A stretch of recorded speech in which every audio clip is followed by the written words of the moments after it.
GST registration करते वक्त एक सवाल मुझे बहुत बार पूछा जाता है, रेंट एग्रीमेंट कितने महीने का होना चाहिए। अगर आप भी जीएसटी रजिस्ट्रेशन लेने वाले हैं या किसी क्लाइंट का रजिस्ट्रेशन कर रहे हैं तो ये इन्फॉर्मेशन आपके लिए बहुत यूजफुल है।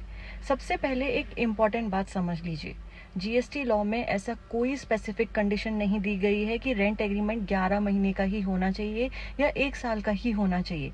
लेकिन फिर भी प्रैक्टिकल लेवल पर जीएसटी रजिस्ट्रेशन के लिए 11 मंथ्स का रेंट एग्रीमेंट सबसे ज़्यादा यूज़ किया जाता है। अब सवाल ये है कि जब जीएसटी लॉ में ऐसी कोई रिक्वायरमेंट है ही नहीं तो फिर 11 मंथ्स का एग्रीमेंट इतना पॉपुलर क्यों है। इसके पीछे दो प्रैक्टिकल रीजंस हैं। पहला रीज़न ये है कि जीएसटी ऑफिसर को सेटिस्फाई होना चाहिए कि आपका बिजनेस के पास एक जेन्युइन प्लेस ऑफ बिजनेस है।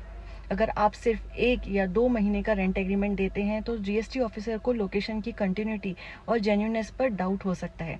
इसीलिए प्रैक्टिकल स्क्रूटिनी में 11 मंथ्स का एग्रीमेंट एक स्टेबल और एक्सेप्टेबल पीरियड माना जाता है। अब आता है दूसरा और सबसे इम्पॉर्टेंट रीज़न। बहुत लोग पूछते हैं कि 12 मंथ का एग्रीमेंट क्यों नहीं बनाते।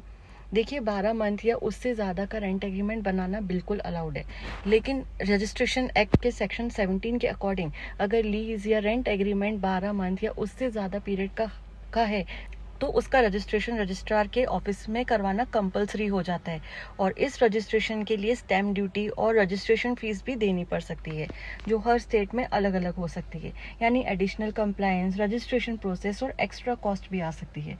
इसी वजह से प्रैक्टिकल लाइफ में बहुत सारे टैक्स पेयर्स और प्रॉपर्टी ओनर्स 11 मंथ्स का रेंट एग्रीमेंट प्रेफर करते हैं और ज़रूरत पड़ने पर बाद में उसे रिन्यू कर देते हैं। तो अगली बार जब कोई आपसे पूछे कि जीएसटी रजिस्ट्रेशन के लिए 11 मंथ्स का रेंट एग्रीमेंट क्यों बनाया जाता है, तो याद रखिए ये जीएसटी लॉ की रिक्वायरमेंट नहीं है, लेकिन प्रैक्टिकल कंप्लायंस, स्क्रूटिनी और रजिस्ट्रेशन एक्ट के प्रोविजन की वजह से ये सबसे कॉमन फॉर्मेट बन चुका है।